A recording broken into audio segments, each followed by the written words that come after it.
میں ہمیشہ سمجھتا رہا کہ جو ہماری اسٹیبلشمنٹ ہے اس کو زیادہ ملک کی فکر ہوگی اور وہ اس چیز کو ہونے نہیں دیں گے. وہ جب دیکھتے ہیں چوری تو وہ اس کے اوپر ایکٹ کریں گے. کیونکہ مجھے تھرو آؤٹ جب میں یہ سٹرگل کر رہا تھا تو مجھے اسٹیبلشمنٹ کی طرف سے کئی دفعہ مجھے ISI نے مجھے بتاتے تھے ان کی چوری کے، یہ جی فلانے انہوں نے اتنی چوری کی. یہ بھی جو دور تھا ان کا 2008 سے لے کے، تب بھی مجھے وہ مٹیریل جی اسے اتنا چوری کر لیا، وہ چائنا جا کے تو اتنی کک بیکس لے لی. یہ مجھے بتایا کرتے تھے کہ وہ جی اس کا حمزہ یہ سلمان شہباز یہ وہ چائنا پہنچا تو کک بیکس لینے کے لیے کانٹریکٹس کے اوپر. یہ ساری انہوں نے ان سے مجھے انفارمیشن آئی تھی. اور جب میں پھر پرائم منسٹر بنا تو سارے کیسز سب کو پتا تھا کہ ان کے کیسز کون سے ہیں. اور بدقسمتی سے جو نیب تھی وہ ہمارے کنٹرول میں نہیں تھی. تو مجھے تب بھی سمجھنا ہے کہ کیسز سارے میچور ہیں، کیوں نہیں پکڑے جا رہے ہیں. تو بعد میں پتہ چلا کسی کا شفقت کا ہاتھ تھا، وہ کبھی ایکسیلیٹر دبا دیتے تھے پھر کبھی واپس آ جاتا تھا. ہم جناب دیکھ رہے ہیں تماشا، گالیاں ہمیں پڑ رہی ہیں کہ جی آپ نے وہ کسی کو نیب میں لے کے جاتے تھے تو مجھے گالیاں نکال کے اندر جاتے ہوئے بھی باہر نکلتے ہوئے. لیکن ہمارا ہاتھ میں، میرے ہاتھ میں نیب کدھر تھی؟ میں تو کہا اگر میرے ہاتھ میں نیب ہوتی تو یہ بڑے آرام سے کم از کم 15-20 لوگوں سے ہم اربوں روپیہ نکال لیتے ان کو جیلوں میں ڈال کے. اچھا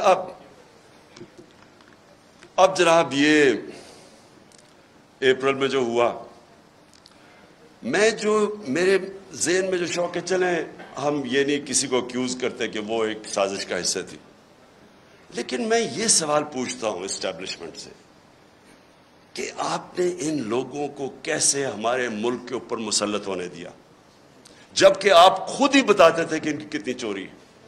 اس کا تو یہ مطلب کہ چوری آپ کے لیے بری چیز نہیں ہے. گورننس کوئی کہے گا کہ عمران خان کی بہتر ہے، کوئی کہے گا کہ شہباز شریف کی بہتر ہے، کہہ سکتے ہیں کیونکہ ڈفرینٹ اوپینینز ہے. کوئی کہے گا کہ اکانومی اس ٹائم میں بہتر تھی، کوئی کہے گا میرے ٹائم میں. یہ بالکل ٹھیک ہے. لیکن جب کوئی لوگ کرپشن کے اندر 16 ارب روپے کی corruption open and shut case میں اگر FIA کو اس کا انڈر ٹرائل ہے، اس کو آپ کیسے کہہ سکتے ہیں کہ جی وہ میری رائے اور فرق ہے اور اس کی رائے فرق ہے؟ وہ تو اس کا مطلب کہ جب اب نواز شریف جھوٹ بول کے 4 ارب روپے کی پراپرٹیز ہیں لنڈن کے اندر جدھر ہیں، اس کے بیٹے نے ایڈمٹ کیا کہ یہ بینیفیشری اونر ان پراپرٹیز کی مریم نواز ہے. مریم نواز جب چھوٹی تھی، جب پراپرٹیز نہیں، اس کا مطلب نواز شریف کا پیسہ ہے. کیا وجہ ہے کہ آج تک اس کو کئی لوگ لیڈر مانتے ہیں؟ بلکہ اسکیم پوری ایک کوشش ہو رہی ہے کہ اس کو پاکستان کے اندر ابھی پھر کہ عمران خان کو بھی ڈسکوالیفائی کرو اور پھر کہیں جی اچھا دونوں کو ہم الیکشن لڑنے کی اجازت دے دیتے. یعنی مجھے اور اس کو ایک ہی جگہ پہ کھڑا کر دیا. اتنے بڑے لٹیرے کو کہ یہ کہہ رہے ہیں کہ جناب عمران خان وہ کیونکہ پتہ نہیں وہ اس کیس کے اندر الیکشن کمیشن. دیکھیں یہ ہمارا سب سے بڑا چیلنج ہے اور ادھر میڈیا کا بہت بڑا رول ہے، بیکاز میڈیا عوام کے اوپینین کو شیپ کرتا ہے. جس طرح کہ اسحاق ڈار جب گیا ہارٹ ٹاک کے اوپر تو اس نے جو اس کا حال کیا ہے، کوئی بھی ویکنس جس میں ہو، یہ جس کے اوپر کرپشن کی، وہ نہیں جا سکتے میڈیا کے اوپر، وہ چھپتے ہیں میڈیا سے. یا ہر روز شام کو جن کے اوپر اربوں روپے کرپشن کے کیسز ہیں وہ جا کے بٹھا دیتے ہیں. ایک بیچارہ PTI کا معصوم سا ہے، وہ بٹھا دیتے ہیں ساتھ، وہ پنچنگ چل رہی ہوتی ہے، تم چور ہو تم چور ہو. سو میری سب سے یہ جو اور اسی کے اوپر میں آ رہا ہوں کہ جب ہماری اسٹیبلشمنٹ کو پتا تھا ان کی پاس کتنے سال 30 سال سے یہ ملک کو لوٹ رہے ہیں، سارے ان کے پاس کیسز مجھے انہوں نے دکھائے ہوئے. میں سوال یہ پوچھتا ہوں کہ انہوں نے کیسے ان کا راستہ نہیں روکا؟ اگر ملک کی فکر ہے تو کیسے آپ ان کو اجازت دے دیتے ہیں؟ ایک تو ہمیں پتہ ہے کہ امریکہ کا انٹرسٹ، امریکہ کی جو پالیسی ہے وہ اپنے انٹرسٹ پروٹیکٹ کرتے ہیں. ان کا ہے کہ جی وہ پاکستان ہمیشہ ایک ٹیلی فون کرو تو جو کام کروانا چاہے یہاں سے کرنے کے لیے تیار ہیں. اس کا یہ نہیں مطلب کہ اگر آج میں کہتا ہوں کہ بیسز نہیں دے رہے یا میں کہتا ہوں میں نے روس جا، یہ نہیں کہ میں اینٹی امریکن ہوں. میں ان کا اپنا انٹرسٹ ہے، ہمارا کام ہے اپنے لوگوں کے انٹرسٹ پروٹیکٹ کرنا. یہ اینٹی نہیں ہے، لیکن ان کو اتنی عادت پڑی ہوئی ہے یہاں کہ یہ ہاتھ باندھ کے سامنے کھڑے ہو جاتے ہیں.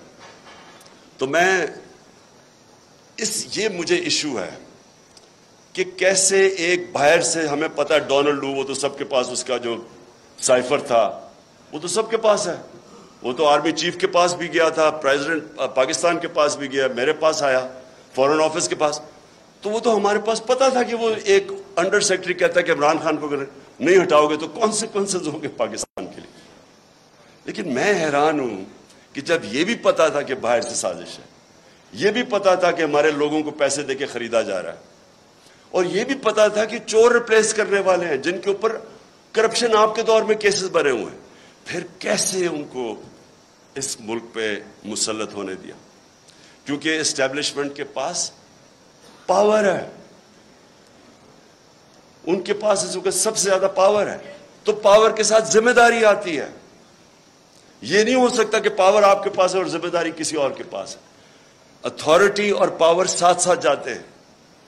جب یہ اوپر آئے ہیں تو آپ جتنا مرضی کہیں ہم نیوٹرل ہیں, جو مرضی آپ کہیں ہم نیوٹرل ہیں, تاریخ کے اندر لوگ آپ کو بلیم کریں گے یہ جو ملک کے ساتھ کیا ہے.